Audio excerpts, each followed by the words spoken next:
আসসালামু আলাইকুম প্রিয় দর্শক, জানিয়ে দিব এখনকার আলোচিত সকল দেশীয় খবর। শুরুতেই জানিয়ে দেব সংবাদ শিরোনামগুলো। খালেদা জিয়ার মনোনয়ন কার্যক্রম সমাপ্ত ঘোষণা। এদিকে ঢাকা ৯ আসনে স্বতন্ত্র প্রার্থী ড তাসনিম জানার মনোনয়নপত্র বাতিল ঘোষণা। জানাবো থেমে গেছে সব ষড়যন্ত্র তত্ত্ব, সবাই এখন পুরোদমে নির্বাচনে।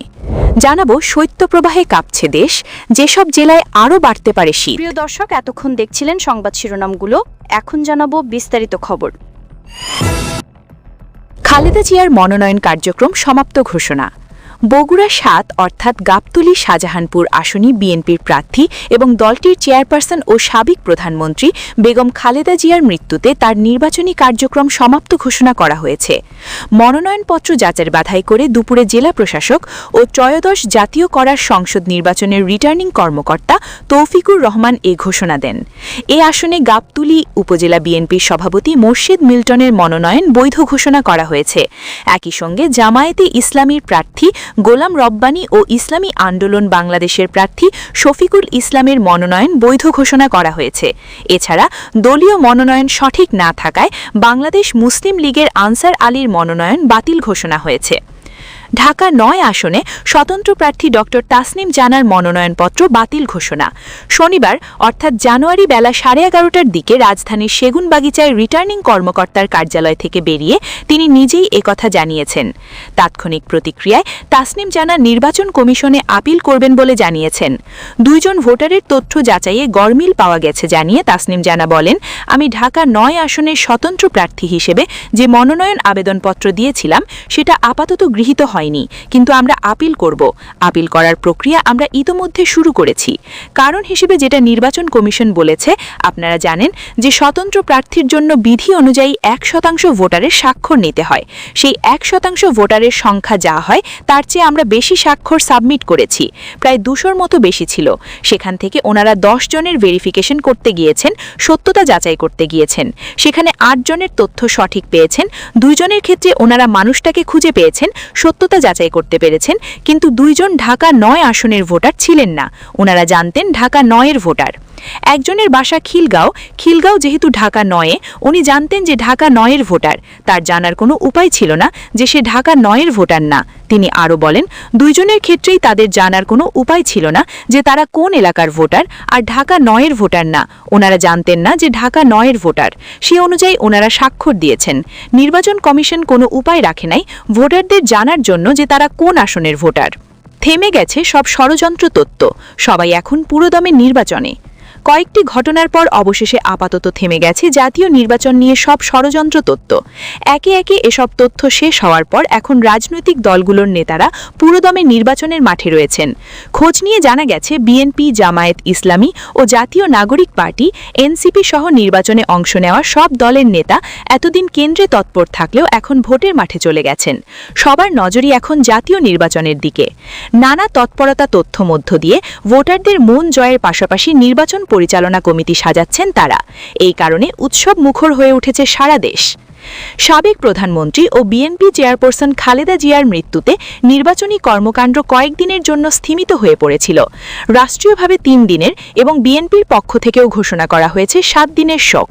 এর আগে বিএনপির ভারপ্রাপ্ত চেয়ারম্যান তারেক রহমানের দেশে প্রত্যাবর্তন উপলক্ষেও অনেক প্রার্থী ঢাকায় চলে এসেছিলেন। সব মিলিয়ে বেশ কয়েকজন ব্যস্ত ছিলেন বিএনপির প্রার্থীরা। তবে খালেদা জিয়ার মৃত্যুর ঘটনায় শোকাচ্ছন্ন হয়ে পড়েছিল পুরো দেশ এবং এর প্রভাব পড়েছিল নির্বাচন প্রচারণায়। কিন্তু গত বুধবার দাফন সম্পন্ন হওয়ার পর প্রার্থীরা নির্বাচনের মাঠে চলে গেছেন। খোঁজ নিয়ে জানা গেছে নির্বাচন আচরণবিধি মেনে বৃহস্পতিবার থেকে আবারও মাঠ গোছানোর কাজে মনোযোগ দিয়েছে প্রার্থীরা। জামায়াত ইসলামী সেক্রেটারি জেনারেল মিয়া গোলাম পরোয়ার বলেন, নির্বাচনের তফসিল হয়েছে, এখন আর ভোট দিয়ে কোনো সংখ্যা দেখছি না। জামায়াতের প্রার্থীরা নির্বাচনের মাঠে রয়েছেন, তবে অস্ত্রধারী সন্ত্রাসীরা এখনও প্রকাশ্যে ঘুরে বেড়াচ্ছেন। থানা সন্ত্রাসীদের তালিকা থাকলেও বাস্তবে তাদের গ্রেফতার বা অস্ত্র উদ্ধারের কোনো দৃশ্যমান অগ্রগতি নেই।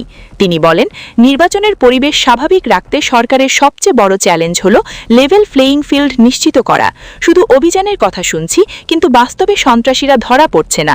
সন্ত্রাসীরা ধরা না পড়লে এবং অস্ত্র উদ্ধার না হলে ভোটারদের মধ্যে আস্থা সংকট থেকেই যাবে। একটি সুষ্ঠু নির্বাচনের জন্য প্রশাসনকে আরও কঠোর ও নিরপেক্ষ ভূমিকা পালন করতে হবে। এনসিপি জ্যেষ্ঠ যুগ্ম আহ্বায়ক আরিফুল ইসলাম আদি বলেন, একটা পক্ষ ছড়িয়েছিল যে এই সরকার নির্বাচন দেবে না বা তারা দিতে চায় না, দীর্ঘ সময় ক্ষমতা ধরে রাখতে চায়, এনসিপি 5 বছর থাকতে চায়, এরকম নানা ষড়যন্ত্রের কথা বলছিল। এখন তো নির্বাচনের তফসিল হয়েছে, যাচাই বাছাইও শেষের দিকে। ফলে এসব যে শুধু অভ্যুত্থানে নেতাদের বিতর্কিত করা এবং সরকারকে ইচ্ছাকৃতভাবে নানা ধরনের বিতর্কে জড়িত করা একটা পায়তারা ছিল, সেটা এখন স্পষ্ট হচ্ছে। আসলে রাজনৈতিক প্রতিপক্ষরা এসব কাজ করেছেন। তিনি বলেন, আশা করি নির্বাচন হয়ে যাবে, সব দলই নির্বাচনমুখী। সেক্ষেত্রে আমরা আশাবাদী যে একটা ভালো নির্বাচন হবে, জনগণ তার প্রত্যাশা অনুযায়ী সাড়া দেবে। রাজনৈতিক বিশ্লেষক, ঢাকা বিশ্ববিদ্যালয়ের রাষ্ট্রবিজ্ঞান বিভাগের অধ্যাপক ড কাজী মোহাম্মদ মাহবুবুর রহমান মনে করেন, ভোটের আগে অনেক প্রোপাগান্ডা থাকে, এবারও ছিল। তবে কোনো প্রোপাগান্ডা বা ষড়যন্ত্র কাজে আসবে না, এটাই স্বাভাবিক ঘটনা। কারণ দেশের মানুষ দীর্ঘ 17 বছর ধরে ভোট দিতে পারেনি, তারা ভোট দেওয়ার জন্য মুখিয়ে আছেন। এছাড়া প্রধান উপদেষ্টা নির্বাচনের প্রতিশ্রুতি দিয়েছেন, সে অনুযায়ী নির্বাচন কমিশনের তফসিল দিয়েছে। দেশকে স্থিতিশীলতার স্বার্থে নির্বাচনের কোনো বিকল্প ছিল না। এখন বিএনপি, জামায়াত ইসলামী ও এনসিপি সহ সব দল নির্বাচনের মাঠে নেমে গেছে। আশা করা হচ্ছে এবার নির্বাচন হবে সুষ্ঠু, অবাধ, গ্রহণযোগ্য। বাতাসে ভাসছিল যেসব ষড়যন্ত্র তত্ত্ব, নির্বাচন সামনে রেখে সবচেয়ে বড় ষড়যন্ত্র তত্ত্ব ছিল বিএনপির ভারপ্রাপ্ত চেয়ারম্যান তারেক রহমান দেশে ফিরবেন না। এই নিয়ে রাজনৈতিক প্রতিপক্ষ নানা গল্প তৈরি করেছিল, কিন্তু সব জল্পনা কল্পনার অবসান ঘটিয়ে 25শে ডিসেম্বর তিনি দেশে ফিরেছেন। দ্বিতীয় ষড়যন্ত্র তত্ত্ব ছিল প্রধান উপদেষ্টা ড মোহাম্মদ ইউনূস কখনো ক্ষমতা ছাড়বেন না। এমন প্রশ্ন উত্থাপন করা হয়েছিল যে তিনি কি গ্রামীণ ব্যাংকের ক্ষমতা স্বেচ্ছায় ছেকেছিলেন, সুতরাং রাষ্ট্র ক্ষমতাও ছাড়বেন না। কিন্তু ড ইউনূস প্রথম থেকে নির্বাচনকে বেশি গুরুত্ব দিয়েছেন, এমন তথ্য জানা গেছে। নির্বাচন না হলে তিনি ক্ষমতা ছেড়ে দেবেন, এমন কথা বলেছেন বেশ কয়েকবার। কিন্তু এখন জনমনে স্পষ্ট যে তিনি একটা সুষ্ঠু, সুন্দর নির্বাচন করার ব্যাপারে দৃঢ় প্রতিজ্ঞ।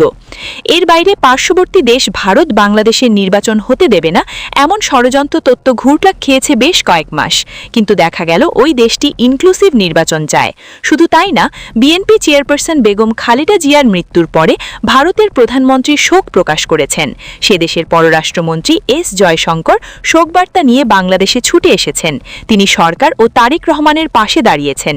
এতে স্পষ্ট হয়েছে ভারতের অবস্থানও নির্বাচনের দিকে। শুধু তাই নয়, যুক্তরাষ্ট্র নির্বাচন চায় কিনা এবং ওই দেশটি কাকে ক্ষমতায় আনতে চায়, এ নিয়েও চলেছে গত 1 বছরে অনেক মুখরোচক আলোচনা। পাকিস্তান সহ অপরাপর ইউরোপীয় দেশ অবশ্য শুরু থেকে নির্বাচনের পক্ষে কথা বলে আসছে। তবে দেশ জুড়ে নির্বাচনী জোয়ারে ওইসব আলোচনা এখন থেমে গেছে। মিথ্যা প্রমাণিত হয়েছে এতদিন বাতাসে ভেসে বেড়ানো নানা আন্তর্জাতিকভাবে ষড়যন্ত্র তত্ত্ব।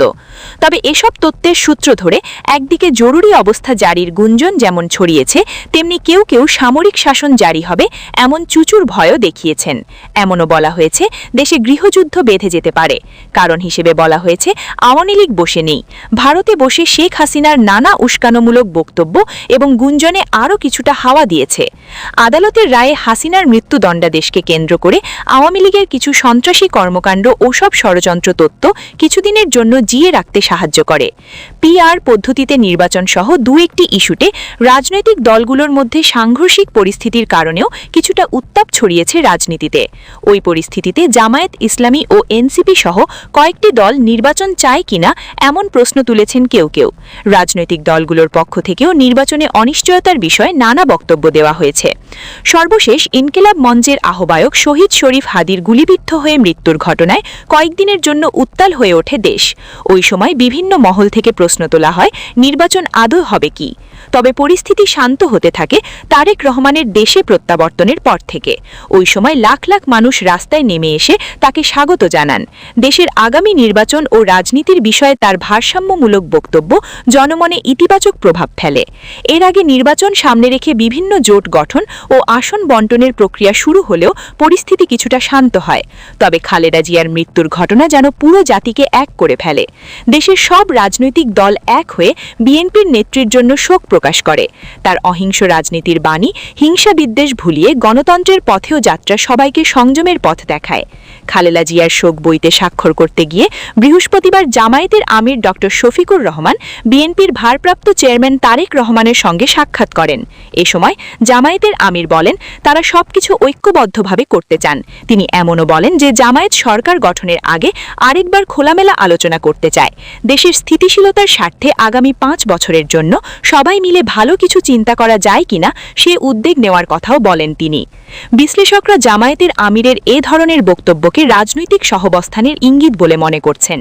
বিএনপির চেয়ারপারসনের জানাজা ও দাফন সম্পন্ন হওয়ার পর বৃহস্পতিবার ও শুক্রবার ঢাকা ছেড়েছে প্রায় সব রাজনৈতিক দলের সংসদ সদস্য প্রার্থীরা।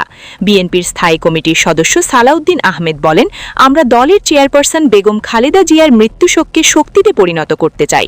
আমরা এক সংকীর্ণ নই যে চেয়ারপারসনের মৃত্যুশোককে নির্বাচনের কাজে ব্যবহার করব। এই শক্তিকে আমরা জাতি বিনির্মাণে ব্যবহার করতে চাই। এদিকে সংসদ নির্বাচন পরিচালনার লক্ষ্যে বৃহস্পতিবার রাতে 41 সদস্য বিশিষ্ট নির্বাচন পরিচালনা কমিটি গঠন করেছে বিএনপি। দলটির স্থায়ী কমিটির সদস্য নজরুল ইসলাম খানকে চেয়ারম্যান ও সিনিয়র যুগ্ম মহাসচিব রুহুল কবির রিজভীকে সদস্য সচিবের দায়িত্ব দেওয়া হয়েছে। শুক্রবার দলের স্থায়ী কমিটির বেশ কয়েকজন নেতাসহ কেন্দ্রীয় নেতারা নিজ নিজ নির্বাচনী এলাকায় গেছেন। খালেদা জিয়ার মৃত্যুতে কেন্দ্রসহ সারা দেশের কার্যালয়গুলোতে দলীয় পতাকা, অর্থনমিত এবং কালো পতাকা। প্রিয় দর্শক, এই ছিল এখনকার গুরুত্বপূর্ণ নিউজ। আরও গুরুত্বপূর্ণ নিউজ নিয়ে ফিরছি কিছুক্ষণের মধ্যে। নিউজগুলো সবার আগে দেখার জন্য এই চ্যানেলটি সাবস্ক্রাইব করে আমাদের সাথে থাকুন। ধন্যবাদ।